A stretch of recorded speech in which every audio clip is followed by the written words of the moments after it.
हाल मेरा रंग दे। और अब आदरणीय मुख्यमंत्री महोदय का आगमन, साथ में उप मुख्यमंत्री महोदय, पीडब्ल्यूडी मिनिस्टर और अन्य अधिकारीगण। इंजीनियर इन चीफ आदरणीय मुख्यमंत्री महोदय का स्वागत करेंगे। चीफ इंजीनियर नवांकुर भेंट करेंगे उप मुख्यमंत्री महोदय को और अब ब्रीफ करेंगे चीफ इंजीनियर साहब आदरणीय मुख्यमंत्री महोदय, आदरणीय उप मुख्यमंत्री महोदय, पीडब्ल्यूडी मिनिस्टर और माननीय विधायकों। इसमें बारापूला जो एग्जिस्टिंग बारापूला है सर, उससे ये जोड़ना था सराय काले खां साइड में सर, दो रिंग रोड को जोड़ने थे, सराय काले खां और आश्रम जाने के लिए।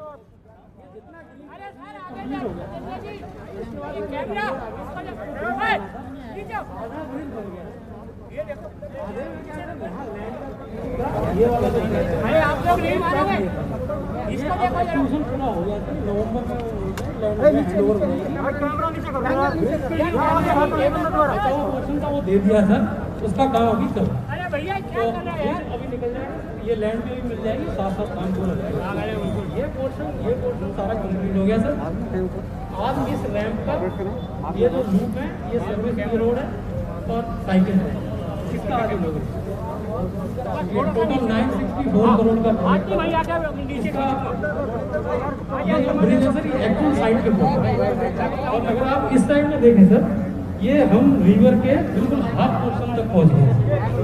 अब सिर्फ जो लैंड ये अभी मिली है तो इसको जोड़ देंगे, इसके बाद ये सारा कंप्लीट हो जाएगा सर। और अब मेरा अनुरोध आदरणीय मुख्यमंत्री महोदय से इस नाम पट्टिका का अनावरण करें। मीडिया के साथियों से अनुरोध, प्लीज थोड़ा संयम बनाए रखें। ये वो इतिहास बनता हुआ, जो इतिहास आज इस क्षेत्र में बना है, बहुत बड़े ट्रैफिक जाम से मुक्ति मिलेगी। अब मेरा अनुरोध आदरणीय मुख्यमंत्री महोदय से मीडिया बाइट के लिए। जैसा भी आप लोग देख रहे हैं कि आज यहाँ पे ये सर्विस रोड, रैंप, लूप और साइकिल ट्रैक, इनका इनॉग्रेशन हो रहा है। इससे इस इलाके के लोगों को ट्रैफिक जैम से मुक्ति मिलेगी। खासकर पूर्वी दिल्ली के लोगों को इससे काफ़ी सहूलियत मिलेगी। तो मैं दिल्ली के लोगों को और ख़ासकर पूर्वी दिल्ली के लोगों को बधाई देना चाहता हूँ। मैं पीडब्ल्यूडी विभाग के इंजीनियर्स को, कॉन्ट्रैक्टर्स को भी बधाई देना चाहता हूँ जिन्होंने ये काम पूरा किया है। जब से आम आदमी पार्टी की सरकार बनी है, पिछले 6-7 साल के अंदर दिल्ली में इंफ्रास्ट्रक्चर के खासकर बहुत सारे प्रोजेक्ट्स हुए हैं और जिस तेज़ी के साथ पीडब्ल्यूडी काम कर रहा है, समय से कम समय में पीडब्ल्यूडी अपने प्रोजेक्ट्स पूरे कर लेता है। जो एस्टिमेटेड कॉस्ट्स हैं उसमें बचत करता है। डिज़ाइंस इस तरह से बनाए जाते हैं जो कि ज़्यादा टिकाऊ होते हैं और बचत करने वाले होते हैं, क्योंकि अब दिल्ली के अंदर ईमानदार सरकार है। तो पीडब्ल्यूडी बहुत शानदार काम कर रहा है और इंफ्रास्ट्रक्चर को अब नेक्स्ट लेवल पे दिल्ली में ले जाने की पूरी तैयारी चल रही है। अगर आपके कोई क्वेश्चंस हैं तो।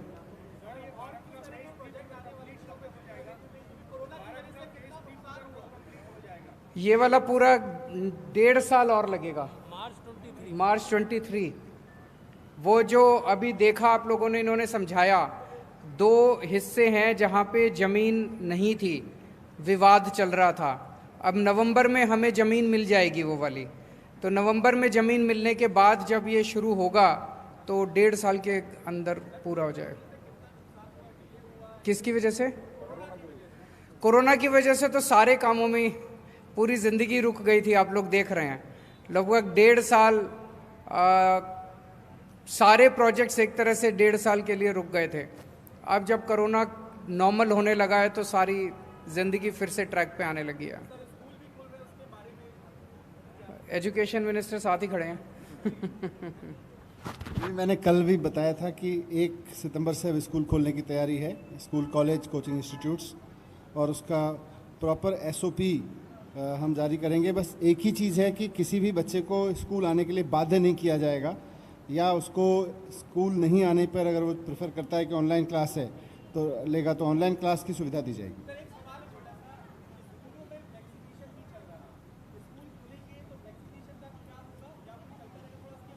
जहाँ जहाँ वैक्सीनेशन चल रहा है हमने उसकी पूरी समीक्षा कर ली है, और कुछ ऐसे सेंटर्स हैं जहाँ ज़्यादा क्लासरूम ऑक्यूपाइड हैं उनको कम कर लेंगे, लेकिन क्योंकि अभी 9वीं से 12वीं तक के लिए ही खोले जा रहे हैं स्कूल, तो इसलिए हमारे पास स्पेस हैं।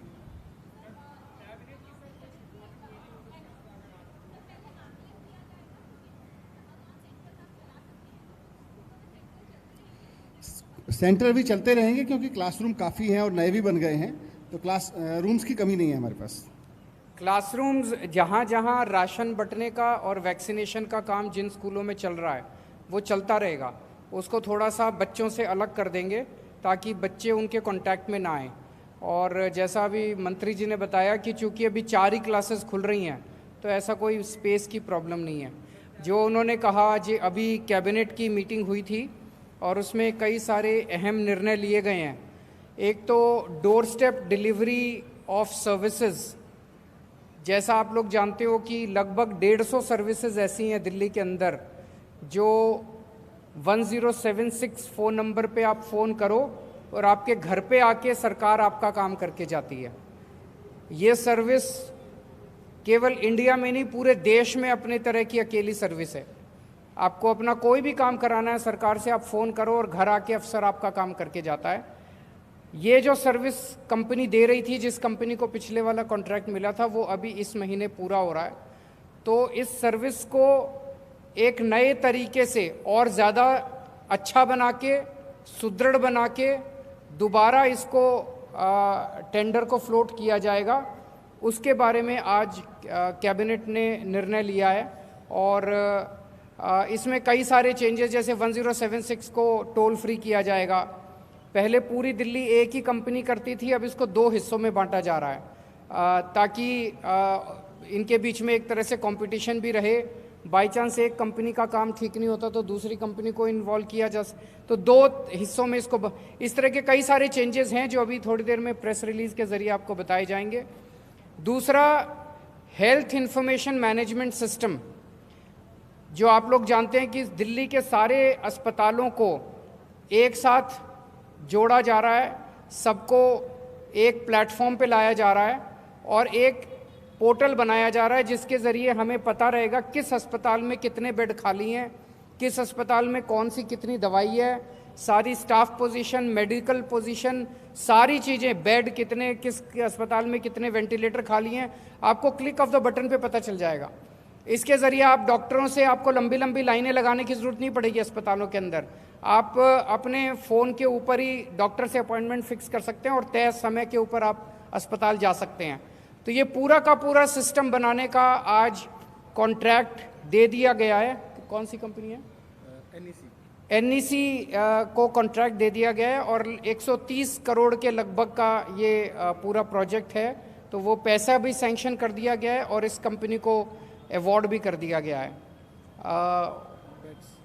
हाँ, लगभग 7,000 नए बेड्स तैयार किए जा रहे हैं सरकारी हॉस्पिटल्स के अंदर।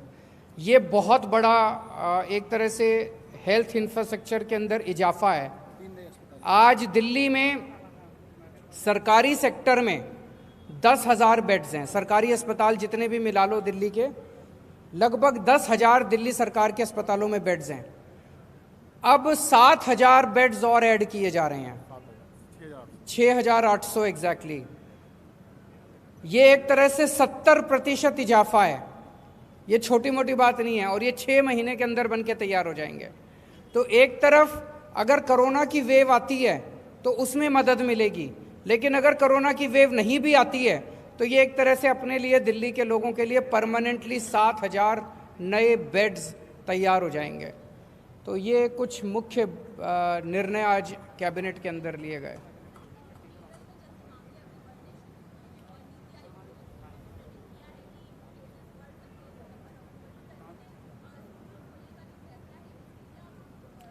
आज दिल्ली के अंदर स्थिति कंट्रोल में है और सबको ये लग रहा, पेरेंट्स भी, एक समय ऐसा था जब पेरेंट्स कहते थे जी हमें बच्चों की बड़ी चिंता है, अभी मत भेजना।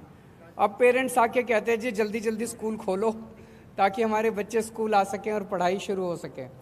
तो अभी दिल्ली के अंदर डेली 30, 40, 50 केसेस आ रहे हैं और हम 70,000 टेस्ट करते हैं।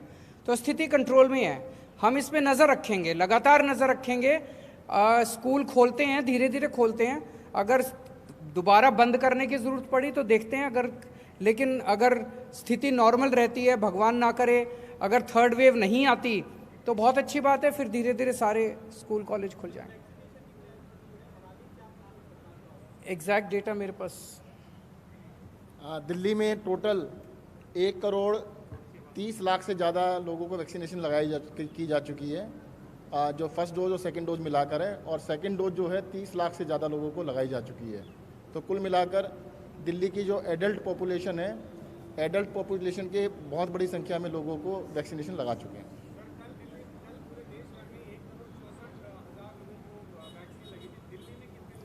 डेढ़ लाख से ज़्यादा लगी है।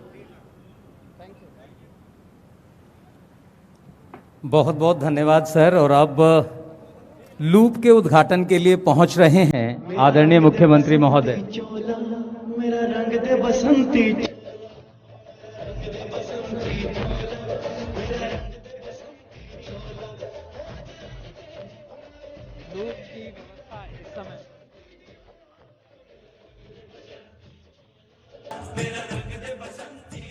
और लूप का उद्घाटन माननीय मुख्यमंत्री के कर कमलों से हुआ।